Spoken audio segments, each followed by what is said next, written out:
Alright guys, after years waiting, Skate 3 is finally here, but the launch on Steam is already causing controversy. Fans are calling it a gentrified version of Skate 3, and the reviews are looking kinda rough. But here's the thing, the launch is already rocky on Steam, the reviews are sitting there mixed with only 41% positive, and the community they're calling it a gentrified version of Skate 3. Some of you may ask, where did the game go wrong? Well, first we need to break down the positives, the negatives, and where the series might go next. But first we can talk about the backstory. I say the last main entry in the franchise, Skate 3, dropped all the way back in 2010. The same year Tony Hawk series was putting up the last gaps with Tony Hawk Shred.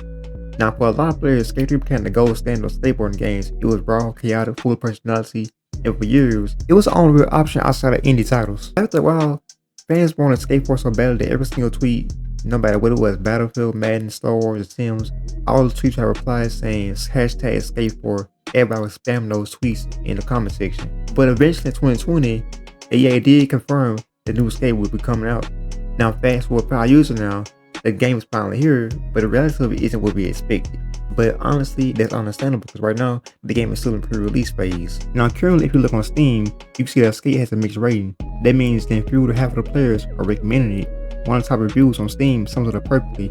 Everything surrounding the gameplay is a positive. The problem is basically everything else. Now, in my opinion, that one scene captures the whole mood. The core skating is fun, but everything around it feels off. Now, some positives I can say about Skate is the skating itself was good. The tricks, flips, grinds, and movement are satisfying. And I know this because I played it myself. And the controllers feel like a skate, and it's huge because if the core gameplay didn't break, the whole game would be dead on arrival. Now, another thing I like is I like how once you load up the game for the first time, you can choose between two controller settings, Classic and Streamline.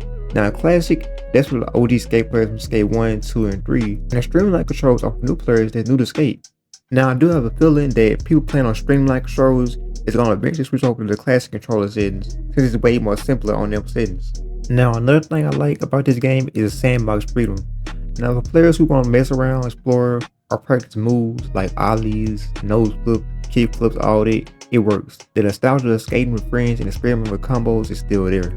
Now getting to the negatives, people say the progression feels shallow and people say the structure side of skating isn't rewarding. The way you unlock and progress doesn't feel satisfying compared to Skate 3.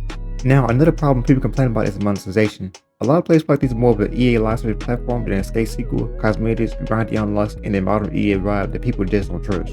Now another problem is the bugs and performance issues. Now it's been reported of crashes, glitches, and some more technical problems in the game, but honestly that's what you can expect in a pre-release game.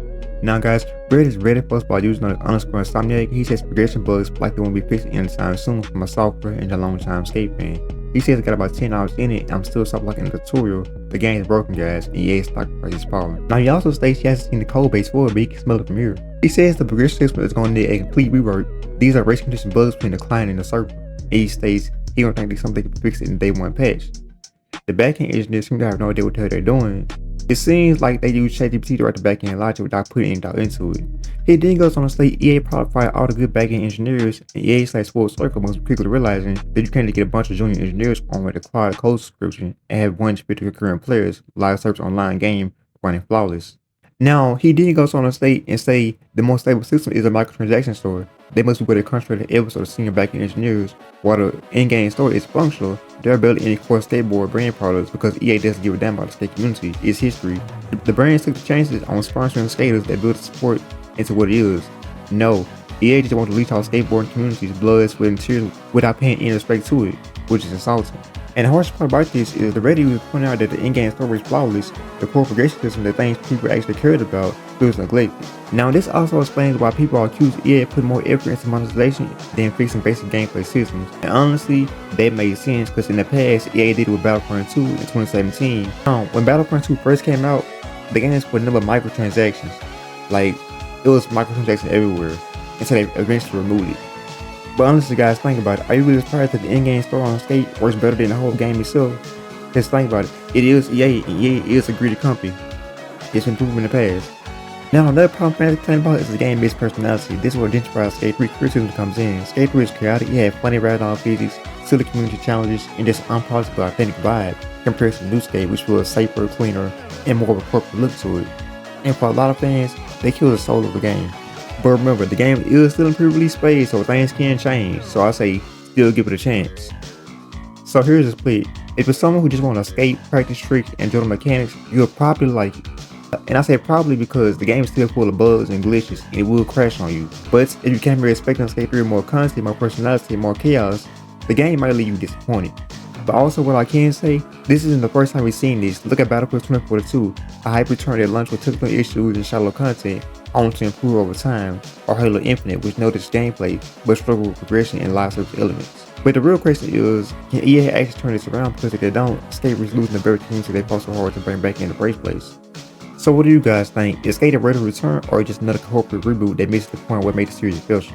My question is on this is, I wonder what have EA been doing these past 5 years, 4 years, or whatever to make the game feel so dead like it is right now. Now, I don't want to judge them too much because the game can still change and it has a chance. And to make it worse, when it comes to the in-game store, I'm trying to see why aren't there many authentic skateboarding products in the store. Instead, to me, it feels like EA just trying to cash in on the culture of skate without respecting the history or brands that built the sport for long-time fans, which is straight up insulting.